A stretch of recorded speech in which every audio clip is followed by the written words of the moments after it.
New Year's Eve was supposed to feel warm. Instead, it felt like standing outside my own family's window, watching them celebrate without me. Hi everyone, my name is Sophie Lane, I'm 26, and that night was the moment I realized generosity means nothing in a family that feeds on hierarchy.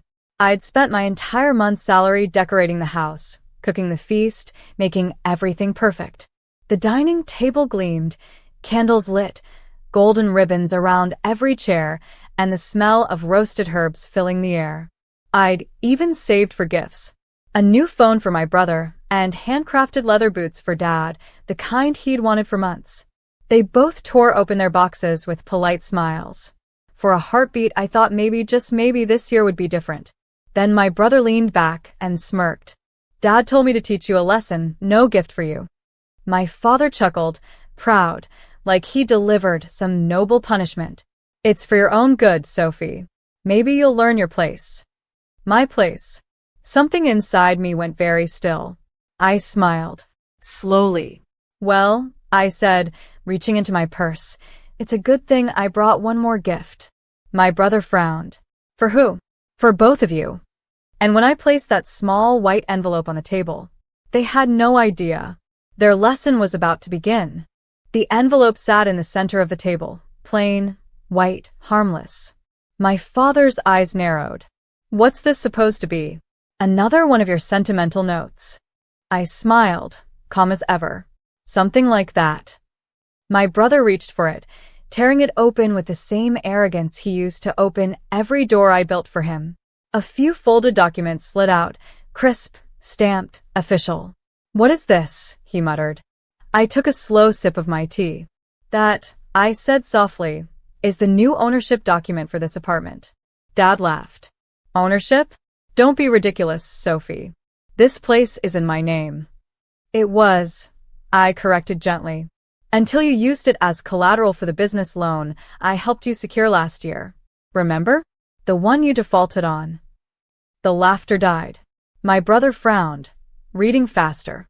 Wait, this says that the property was transferred to the loan's guarantor. I finished. Me. My father's face drained of color. You signed the guarantee? I nodded. You asked me to handle the paperwork. I did. But you never read what I signed. My brother stood abruptly, his chair scraping the floor. You tricked us. No, I said, standing too. I protected myself. Their silence was thunderous, the kind that falls when power finally shifts. And for the first time in years, I watched my father look at me not as a daughter, but as a consequence. For a long moment, no one spoke.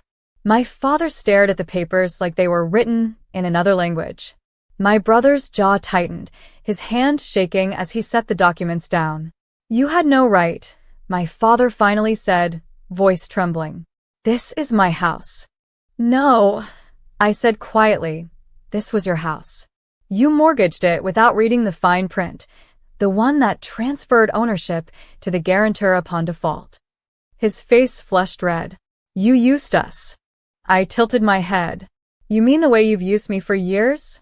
To pay your bills, run your errands, cook your meals, and fund every holiday you brag about. My brother slammed his palm on the table. You're still living here under our roof. I smiled. Correction. You are living here under mine. The words landed like glass shattering across the table. Dad's voice turned cold. You think this gives you power?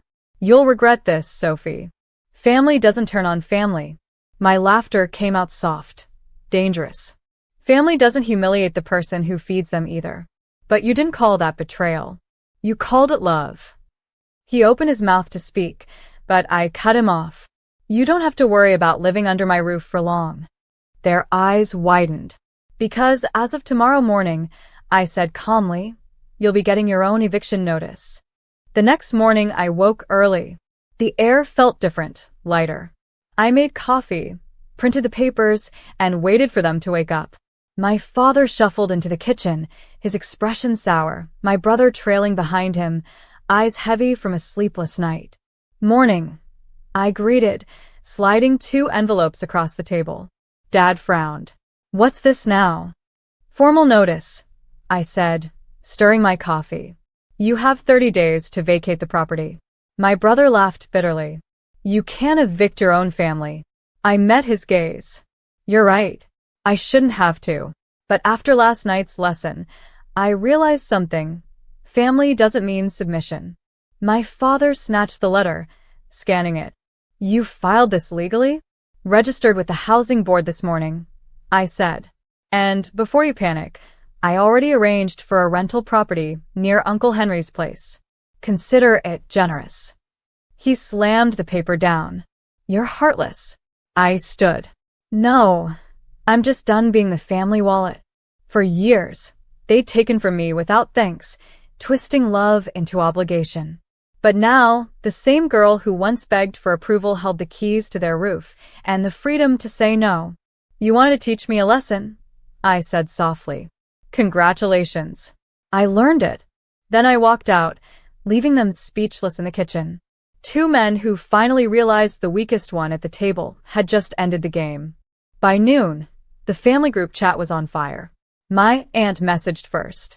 Sophie, tell me you didn't evict your own father. Then came my cousin. Everyone's saying you took the house papers behind their back. That true? I didn't bother replying. Let them gossip. They'd never seen my father mock me after every paycheck, never watched my brother gloat over the things I paid for. But the silence broke when my mother called. Sophie, she said sharply, what did you do? I enforced the law, I replied. He's your father, she shouted. And I was his servant, I said calmly. Where even now, there was a pause, then a quieter voice. He's embarrassed, Sophie. Everyone's talking. Good, I said. Maybe he'll finally feel what humiliation tastes like. That evening, Dad came storming back with my brother, fury in every step. You think paperwork gives you control? He spat. You'll regret crossing me. I stood in the doorway, blocking their path. No threats, Dad. Not here. I've changed the locks. My brother laughed coldly. You've really lost it. I took out a small remote and pressed it. The security alarm blinked red, private access only. I lost my peace for years, I said softly. Now, I'm just reclaiming it. They stood there, speechless, facing the home that was no longer theirs, and for once, they were the outsiders. The following week, the house was quiet, almost unnaturally so. No shouting, no guilt-tripping, no one asking for a little help till next month. But peace came with a price. Rumors spread fast. At the grocery store, old neighbors whispered, "That's the daughter who kicked her family out." I smiled politely and kept walking. Let them talk. They hadn't lived my life. My father tried one last stunt. He called the property registrar, demanding a review of ownership. They sent him the legal documentation with my signature, his default clause, and the recorded approval he'd given months ago. After that, he stopped calling. My brother, however, didn't. He sent one message late one night. "You're cruel. We were supposed to be family." I typed back. Family isn't something you weaponize. You can't steal from it, mock it, and still expect its loyalty. Then I blocked him. A few days later, I packed away their leftover things. Old photos, my dad's tools, my brother's gaming console. I dropped the boxes at the local charity, receipt and all. When I came home that evening, the house felt lighter, brighter, like it had exhaled. For the first time in my life, I wasn't living under someone else's power.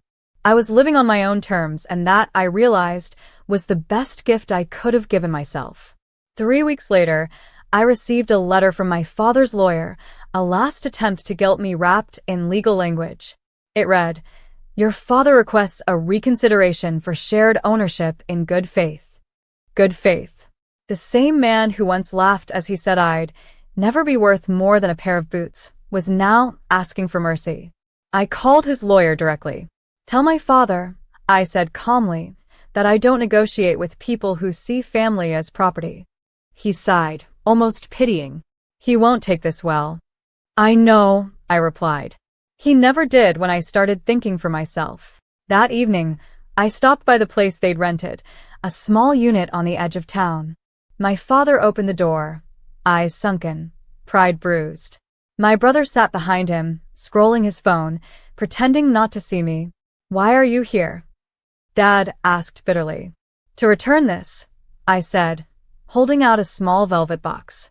Inside was the keychain he'd given me at 16, engraved with "For my smart girl." He stared at it, then at me. "Is this your way of saying goodbye?" "No," I said softly. "It's my way of saying I forgive you. But I'm done being small so you can feel big." He didn't answer. He didn't have to. Because when I walked away, I knew, for the first time, he understood exactly who he'd underestimated. A year later, I spent New Year's Eve at the same dining table, but this time, it was mine alone. No shouting, no guilt, no backhanded lessons. Just peace, candles, and silence that felt like victory. The house was fully renovated now. The walls were painted soft ivory, the shelves lined with the books I'd never had space for before. Every corner whispered something familiar, not loneliness, but freedom. On the table sat 2 unopened envelopes, each addressed to me. One from my father, one from my brother. I didn't need to open them. I already knew what they said, regret disguised as excuses. I smiled faintly and tucked them into a drawer, beside the original ownership papers. The documents that had once divided us were now my quiet reminder. Strength doesn't always roar. Sometimes it just signs its name. Outside, fireworks exploded across the night sky, coloring the glass with fleeting bursts of gold and red. For a moment, I remembered that night, my father laughing, my brother mocking me, both certain I'd stay small forever. But they never understood. I wasn't built to fight for scraps. I was built to rebuild. So I raised a glass of wine toward the window and whispered, "Here's to lessons learned, and to the girl who finally taught them." Then I took a sip, smiled,